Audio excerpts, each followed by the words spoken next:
What's going on, beautiful people? Happy to be back here on the Beach Dancing Commission. I'm going to talk to you about a saying that I've learned over the years. Matter of fact, I learned it about 3.5 years ago. So 2022 was my first time watching the movie The Godfather. Uh, World renowned as one of the best movies to ever be created in the history of humanity.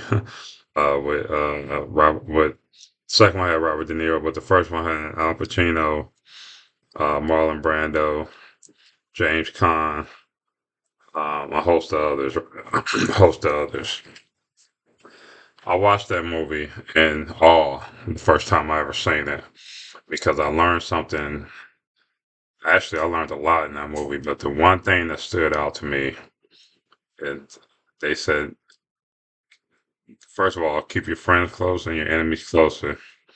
But number two, never let anyone know outside of family what you're thinking.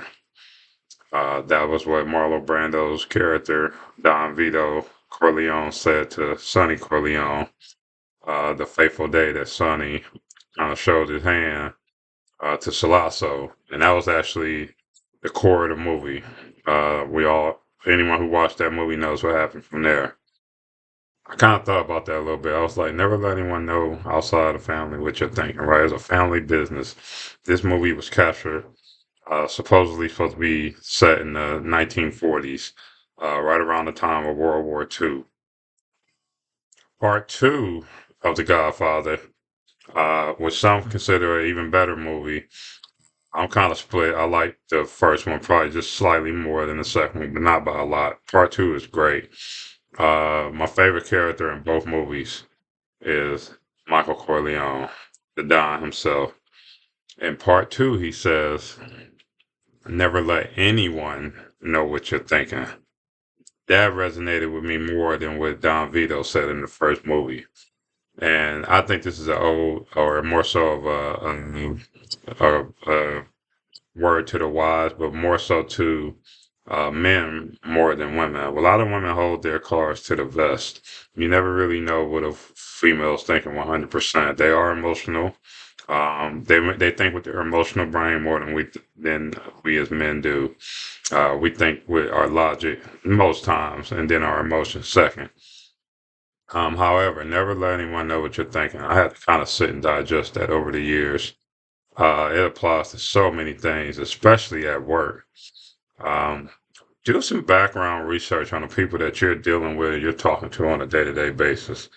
Whether that be just common coworkers, if you're in leadership, someone that reports to you, whoever it is that you report to, in some type of form or fashion, right? Everybody has a boss, supervisor, whatever you want to call it, right? Besides the owners of the company. And even then, they probably have some bosses, but I won't get into that on this episode. Um, Everything is not to be shared. Some things you do need to keep inside. You need to keep it internal. You need to let it digest. And honestly, there's some people that probably are married, been in marriage for 30, 40, 50 years that don't know everything about their spouse. There's some children that don't know everything about their parents. There's some parents that don't know a lot about what their children are doing if they're adult. Never let anyone know what you're thinking. That's my message for the wise. Really resonates with me. I've been thinking about this like crazy. And I do think that's something that we need to really focus on for 2026. It's kind of what I got for you today. I really don't have a ton. NBA playoffs are starting soon. I'll probably go through my predictions on that. In addition to that, we're on the Final Four. I got two of the four right. I got Illinois right, and I got Michigan right, the Big Ten teams. Me being a Big Ten fan from Ohio, big Ohio State fan, no surprise I got those two teams right. Um, but from what it looks like, it may be an interesting finals. If I had to say something right now with my life or money depending on, I would go Michigan, Connecticut. But that remains to be seen. Anyway, though, never let anyone know what you're thinking. Think close about that. Think hard about that. Drop in the comments any story that you have related to that, one that might have bit you, and you know what. And we'll catch you on the next episode. Peace.